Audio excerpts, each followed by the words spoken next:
اعوذ باللہ من الشیطان الرجیم، بسم اللہ الرحمن الرحیم۔ السلام علیکم، کیا حال ہے؟ اچھا، آپ نے سنا تو ہوگا، جگہ جگہ لکھا کہ بابا آپ کے ایک بنگالی بابا کے پاس آئیں، محبوب آپ کے قدموں میں ایک پتہ نہیں کیا کیا پسند کی شادی اور ان چیزوں کے وہ منتر شنتر وہ پڑھتے ہیں۔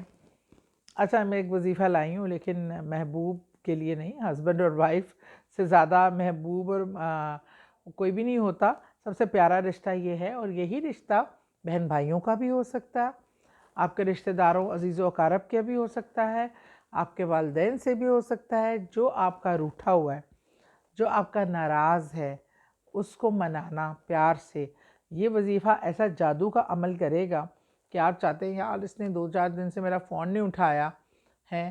آپ کا بیٹا ہے، آپ کا بھائی ہے، آپ کا کوئی رشتہ دار ہے، بہن ہے، بیٹی ہے، بیوی ہے، شوہر ہے، کوئی بھی رشتہ جس سے آپ تعلق قائم رکھنا چاہتے ہو، آپ کے بیسٹ فرینڈ ہے اور وہ ناراض ہے، یا اس کو منانا ہے، یا تعلقات بہتر کرنے ہیں اور گلے شکوے ختم کرنے ہیں۔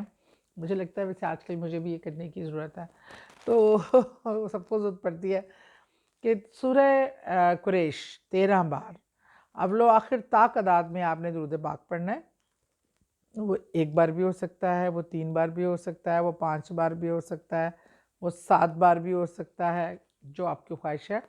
اور اس دوران سورہ قریش آپ نے 13 بار پڑھ کر آپ نے اپنے اس رشتے کو بنانے کے لیے، وہ باہمی اختلاف ختم کرنے کے لیے دعا کرنی ہے۔ انشاءاللہ تعالیٰ بفضل خدا یہ میجک کا کام کرے گا، اور روٹھوں کو منا لیں۔ Thank you.